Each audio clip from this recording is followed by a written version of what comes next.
Kini nasib gugatan sengketa Pilpres dan Pileg 2024 berada di tangan 8 hakim konstitusi karena salah satu hakim MK, yakni Anwar Usman, dipastikan tidak akan ikut sidang PHPU karena masih terkena sanksi dari Majelis Kehormatan Mahkamah Konstitusi. Pesta demokrasi 5 tahunan baru saja usai dan kini memasuki babak baru, yakni gugatan sengketa atau perkara perselisihan hasil pemilu ke Mahkamah Konstitusi. Sebagai garda terakhir pemutus keadilan, beban berat kini harus ditanggung Mahkamah Konstitusi untuk menyelesaikan perselisihan hasil pemilihan umum yang diajukan oleh sejumlah pihak yang tidak puas dengan hasil pemilu atau pihak yang merasa menjadi korban kecurangan dari pemilu 2024. Sesuai peraturan Mahkamah Konstitusi nomor 5 tahun 2023, MK hanya memiliki waktu 3 hari penerimaan gugatan sengketa PHPU pasca penetapan perolehan suara hasil pemilu 20 Maret lalu. Hingga Minggu dini hari atau pukul 00.48 waktu Indonesia Barat, Mahkamah Konstitusi menerima permohonan PHPU yang terdiri dari 144 permohonan PHPU anggota DPR, DPRD Provinsi, DPRD Kabupaten Kota, 8 PHPU DPD, serta 2 permohonan PHPU Presiden dan Wakil Presiden. Tim Hukum Nasional Paslon nomor urut 1 Anies Baswedan Muhaimin Iskandar menjadi pihak yang pertama kali mendaftarkan gugatan hasil Pilpres ke MK, yakni sehari pasca penetapan resmi dari KPU. Dalam gugatannya, tim hukum Timnas Amin menilai paslon nomor urut 2 Prabowo Gibran tidak layak mengikuti pemilu 2024 karena KPU dianggap belum mengubah peraturan yang menyatakan pencalonan paslon Prabowo Gibran, terutama Gibran Raka Buming Raka sebagai cawapres. Dalam permohonannya, pasangan Amin ingin pemungutan suara ulang tanpa keterlibatan Gibran Raka Buming Raka. Tim hukum Amin juga mengajukan gugatan terkait dugaan penyelewengan bansos yang diberikan di masa kampanye Pilpres atau di luar waktu yang benar sesuai aturan. Dalam permohonan ini, banyak hal yang kami sampaikan di permohonan ini. Tentunya dalam fakta-fakta yang kami sampaikan, kami lampirkan juga dukungan bukti-bukti di lapangan. Nah, untuk lebih detailnya, kawan-kawan, nanti bukti-bukti itu akan kita lihat di proses persidangan.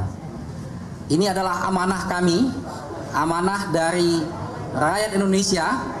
Tentunya kami mengharapkan dilakukan pemungutan suara ulang tanpa diikutin oleh calon wakil presiden 002 yang saat ini. Dan itu diganti, calon wakilnya silakan siapa saja diganti.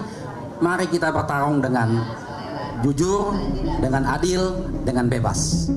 Sementara itu, tim hukum Ganjar Pranowo dan Mahfud MD mendaftarkan permohonan pada hari Sabtu 23 Maret 2024. Tim Ganjar Mahfud meminta Mahkamah Konstitusi mendiskualifikasi pasangan Prabowo Gibran lantaran keikutsertaan Prabowo Gibran dalam Pilpres 2024 dinilai telah melanggar ketentuan hukum dan etika yang ada.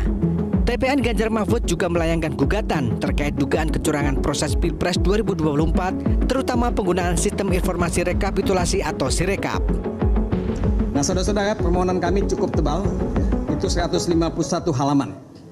Ya, itu belum disertai dengan belum termasuk bukti-bukti, ya, dan lampiran yang lain. Ada lagi misalnya penyalahgunaan sistem IT KPU, yang menurut kami sangat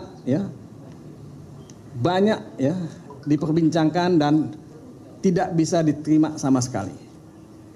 Sirekap adalah salah satu contoh, dan kami sudah bertemu dengan banyak pihak yang mengatakan banyak sekali masalah dengan Sirekap, dan penggelembungan suara itu bisa terjadi di sana.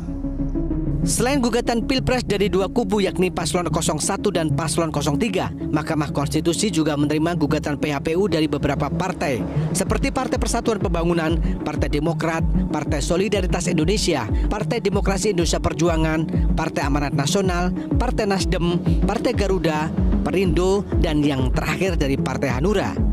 Dari 9 parpol tersebut, gugatan PHPU dari P3 menjadi fenomena yang paling disorot.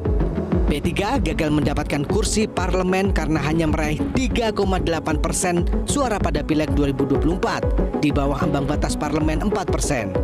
Partai berlambang Ka'bah tersebut mengajukan PHPU dengan menggugat hasil pemilu 2024 di 18 provinsi se-Indonesia.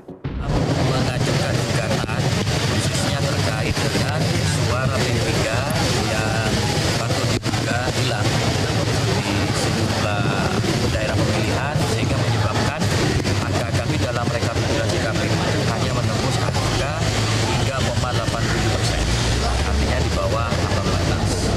Partai Nasdem juga mendaftarkan gugatan hasil Pileg 2024 ke Mahkamah Konstitusi, terutama terhadap hasil Pileg di 6 provinsi, yakni di Jawa Timur, Nusa Tenggara Barat, Bangka Belitung, Jambi, Sumatera Utara, serta Jawa Barat.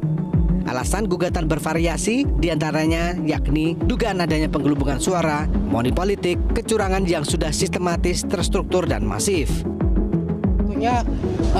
Variasinya banyak ya, kayak seperti ada dari NTB juga melakukan penggelembungan suara dari partai lain yang mengakibatkan kami tidak mendapatkan kursi. Terus ada juga money politik ya kan, yang tidak ditindaklanjuti, rekom dari Bawaslu seperti itu. Jadi variasinya di tiap-tiap daerah itu berbeda-berbeda. Tidak hanya gugatan dari partai dan calegnya, gugatan PHPU juga dilakukan oleh sejumlah calon anggota DPD RI. Kini nasib gugatan sengketa Pilpres dan Pileg yang diajukan oleh tim ses, parpol, dan perseorangan berada di tangan 9 hakim Mahkamah Konstitusi. MK sendiri hingga kini belum menetapkan komposisi panel untuk sengketa PHPU Pileg, sementara untuk PHPU Pilpres, MK memastikan akan menggunakan sistem pleno. Kalau Pilpres pleno terus, ya. Pileg panel. Kan kita punya 9 hakim, nanti bisa menjadi dibagi 3 panel. Kalau yang memimpin itu sudah diputuskan belum ya? Kemarin sudah dijelaskan sama teman-teman media yang Prof. Saldi, saya, Pak Prof. Arif. Iya, nanti tentunya akan dirapatkan hakim dikaitkan dengan putusan MK juga. Jika pastinya nanti menjelang persidangan. Mahkamah Konstitusi memastikan seluruh hakim MK kecuali Anwar Usman yang terkena sanksi tidak akan ikut dalam sengketa pemilu. Hal ini berdasarkan putusan Majelis Kehormatan Mahkamah Konstitusi nomor 2 tahun 2023. Memang itu adalah putusan Majelis Kehormatan Mahkamah Konstitusi. Jadi sejauh ini MK memastikan bahwa 8 hakim konstitusi yang akan menyidangkan perkara PHPU Pilpres 8 hakim dalam sidang pleno. Ya. Usai berkas gugatan PHPU diteliti, selanjutnya Mahkamah Konstitusi akan menggelar sidang sengketa Pilpres terlebih dahulu dengan durasi 14 hari kerja. Baru setelah itu MK akan menggelar sengketa Pileg dengan durasi 30 hari kerja. Publik berharap apapun keputusan Mahkamah Konstitusi terkait sengketa Pileg maupun Pilpres, diharapkan semua pihak harus bisa mengakui dan menghormatinya. Dengan demikian, legitimasi hasil Pesta Demokrasi 2024 tidak diragukan.